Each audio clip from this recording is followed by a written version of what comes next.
everybody. What's going on? Hey. Thanks for coming. I just want to say that we can all stop looking. I found the most annoying man in the world. It's my father. He never shuts the fuck up. Like, he'll walk around the house whistling songs with no melody. And he'll do, like, the bass part of doo-wop songs. Like, he'll walk around and be like, boo-bop, boo-bop, boo-bop, boo-bop. My friends would come over and be like, is your dad retarded? Like, nah, he just, he's singing doo-wop songs.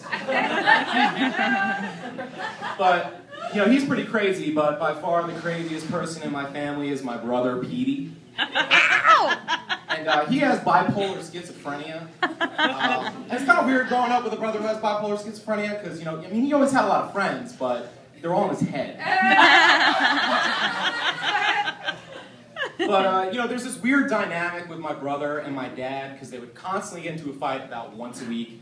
And it was always over, like, stupid shit. Like, my dad would come over, and he's like this crazy high-strung New Yorker, so we'd go over to him and be like, all right, Peter, it's time for you to take a shower. And he'd be like, what's the point? I'm just gonna get dirty again.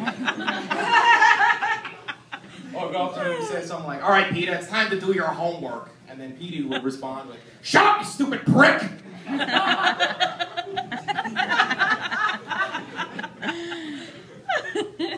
But, every once in a while, Petey would get super, super pissed off about something. And he'd be like, you know what? That's it. I'm leaving this family. I'm out of here. And he'd go run upstairs, go grab a bag, put all of his clothes and toy cars and shit like that into it. And he'd run outside and grab a Spanish-English dictionary on his way out and be like, I'm going to Mexico. My dad would be like, how the hell are you going to get to Mexico? And he'd be like, well, if they can get here, I can get there.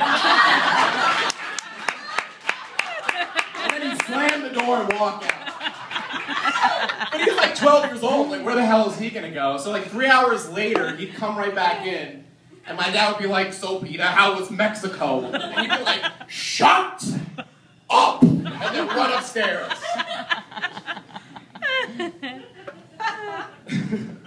So recently I was over at my parents' house, and my brother was walking out as I was walking in, and I go, Peter, where are you going? He goes, I'm going on a job interview. And I was like, all right, I'm going to stay and wait till he gets back, because I don't want to hear how this went. So he gets back, and I'm like, so Peter, how did the job interview go? And he's like, it didn't go very well at all. Well, why not? He's like, the guy just kept asking me all these questions. Like, well, generally that's how job interviews work. What kind of questions was he asking you? He'd say, how long do you plan on keeping this job, and all kinds of stupid questions. I'm like, well, what did you say? He goes, until I get my gun. Which might be the worst answer in the history of job interviews. FYI, he did not get that job. So anyway, I love living in Atlanta. A lot of black women in Atlanta. We got some black women in the crowd tonight. Woo! 2? Okay. I guess I'm only going to offend 2 people today. But, there's a lot of really good-looking black women out there. And, all these, they have some stereotypes that, black women don't date white guys and all this other stuff. Shit, I would date a black woman, and they always come up to me and they love me because I got blue eyes and what they refer to as that good hair. And they'll always come up to me and be like, you got such pretty eyes. I want my baby to have them pretty eyes. You interested? I'd be like, I might be, but, the women asking me these questions, they're on the bigger side, you know what I'm saying? And, the bigger they are, the more confidence that they have, so they just come straight up to me. Now, you give me a good-looking black chick, you better believe I'd hit that ass quicker than Chris Brown hit Rihanna.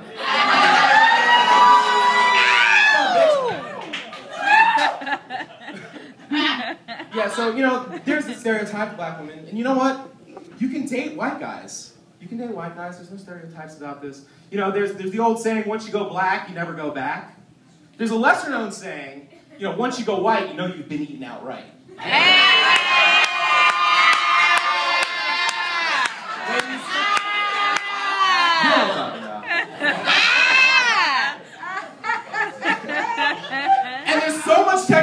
see out there.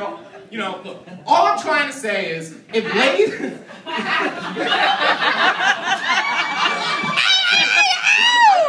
know, they say that black guys don't eat pussy, okay, and that's a stereotype, so it's gotta be true. I'll tell you this, look, if ladies can make chicken and waffle flavored potato chips,